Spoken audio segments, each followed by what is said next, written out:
All right, welcome back to Detaylı Scissor Fundamentals. Today we're going to cover one of the most foundational skills you need to master in order to cut hair really, really well, and that is how to cut a clean, straight line. So the hardest thing in cutting hair is not cutting the clean line, it's making that clean line again and again and again and again every section that you go up. Making that clean cut repeatable and exactly on top of our guide in exactly the same spot. That's the hardest thing to do in cutting hair. So we're going to focus on all the little nuances that are going to be required for you to be able to do that really, really well. First thing, whenever I'm going to cut a clean straight line, I want the sharpest scissor that I got. So today we're going to use the Detaylı 560, which is better known as the Kyoto. And this is the sharpest scissor that I have in my toolkit, and that's going to help me get as clean a line as I can get. First thing, I'm going to take my center section of the first horizontal section that I'm taking. I took a center part to the occipital bone to the mastoid, split that in half. Now I'm going to pick this up. You'll notice I'm holding the comb. I got 2 fingers on one side, 2 fingers on the other side, and that's so that I can flex the comb like this. I'll go through and pick the section up. Comb teeth are away from me, gets all the way to the scalp right at the parting. I comb and then I rotate the comb. So now the only tension that I'm going to create is whatever tension that the comb gives me. I am not putting my fingers in and dragging that, because then I'm going to have inconsistent tension because my fingers got gaps in them and I don't have the same tension in my fingers when I close them. So clean, flip the comb, that creates the tension. I lay my middle finger under to support. I put the comb back down, clamp my fingers, and then that is where I'm going to cut straight across, right? So now you'll notice that when I went to cut the section, I cut on the backstroke as the scissor starts to push the hair out. No matter how sharp the scissor you have, anytime that you put hair in it, the physical mechanics of me closing the blade is going to force the hair out slightly. The sharper the scissor is, the less push that you get. To compensate for that, I pull back on the blade so that as it starts to push, I pull back to compensate so I end up with a clean line. We're not worried about what kind of graduation we're getting because I'm holding it in my fingers. On a human, I can just comb that straight down on the skin and then go through and clean that up. The next section, I will come in, comb straight down.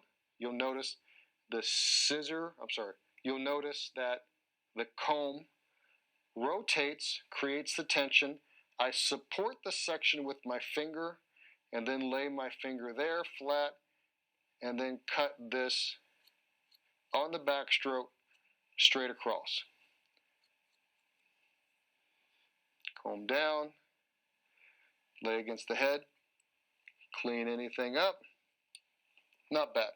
So, key things to focus on: combing clean, flip the comb to create the tension, plant the fingers, cut on the backstroke. Clean that up as best you can on the doll head. Make sure it's even. Another thing I want to focus on as I go section to section to section is an even amount of wetness and moisture in the hair. I don't want one section to be super wet and the next section to be super dry, because that's going to give me inconsistencies in the amount of elasticity the hair is going to have. I can pull it more when it's wet, less when it's dry. So I want everything to be as consistent as possible. So the next section, here I want to focus on keeping my line perfectly straight and smooth. So I make sure that their head is even, that my comb is horizontal.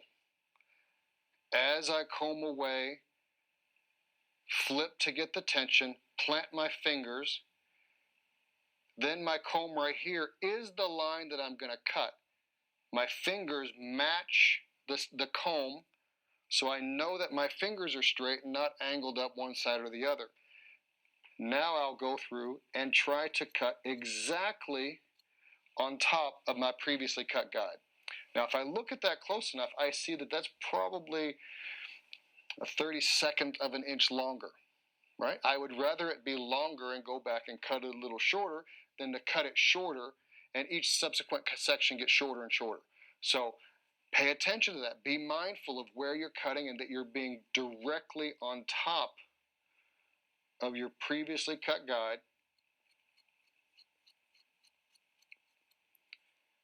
And make that as clean as possible. That's the hardest thing to do in hair cutting, is to cut exactly on top of the previously cut guide at exactly the same length, at exactly the same elevation. Comb clean, all the way through and down. Plant my fingers. Oops, there's my line. Cut that directly on top of the previously cut guide. Check it.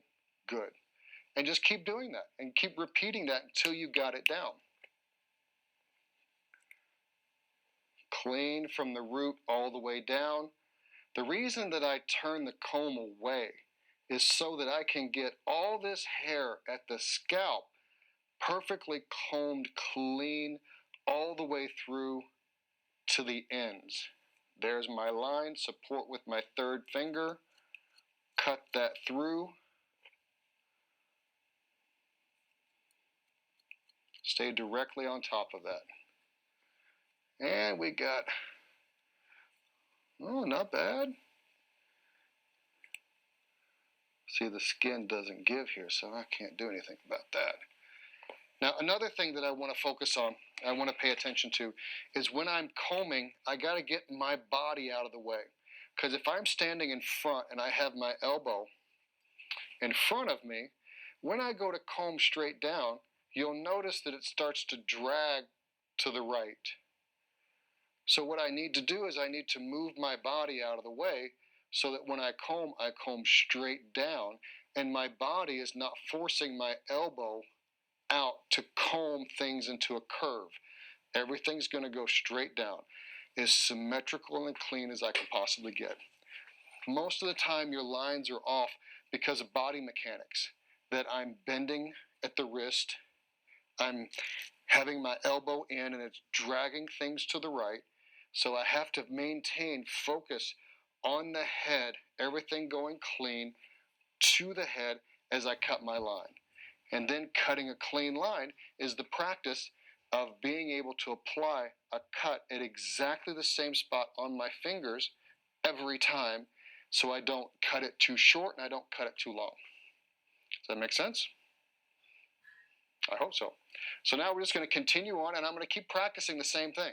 Keep practicing, maintaining on top of it, maintaining on top of my line, not cutting it longer, not cutting it shorter, and not cutting myself. Even though I strive for perfection, I know I can't obtain it.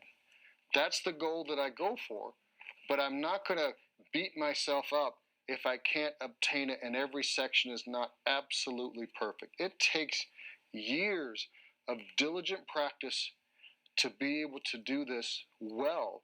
And then even then, when you're doing it well, you're going to have minor imperfections that happen along the way. So don't get into the mind, game of it being perfect. Strive for it, but don't worry about it if it isn't. Another thing that I want to bring your attention to is when I'm cutting, I want you to notice what I'm doing with my fingers. The comb is perpendicular to the hair. My fingers are parallel to the comb. I release the comb, and then I cut my line across. What I'm not doing is I am not combing everything down into my fingers and then turning my palm up to face me. If I cut here, what I'm actually going to do is cut the top layer slightly shorter than the underneath layer, and it's going to force the hair to flip and shift. So I want to make sure that I'm keeping everything perpendicular to the ground.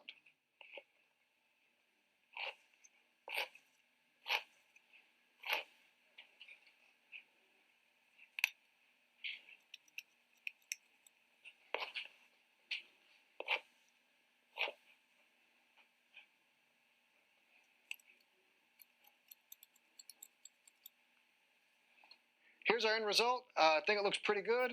Could probably do a little better, but you know, that's the way it is. I can always do better. I've been doing this for a long time, and every time I look at a haircut that I've done like this, that shows every flaw and every fault that you have, you engage in this negative self-talk. So I want you to be mindful of that and not allow it to impede your success or impede your progress. All right? This is a very, very difficult skill to obtain and to gain. It takes a lot of practice, and you have to be diligent about every minute aspect of it, from combing clean from the roots down, making sure that my fingers are straight, cutting on top of my previously cut guide, cutting on the backstroke.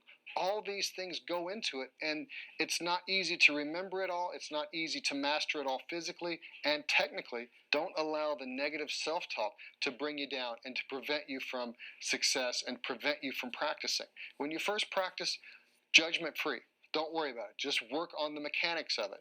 The next time it gets better, it gets better, it gets better each time that you do. So please, be easy on yourself.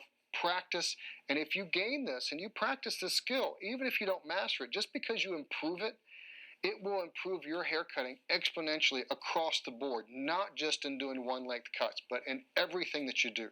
All right, because this is a fundamental skill that is building blocks for excellent technique across the board. So thank you so much. I appreciate you checking it out. Check out the Detaylı Academy for all other types of education and inspiration. Post and share your work. We'd love to see it, and we will catch you next time. Thank you.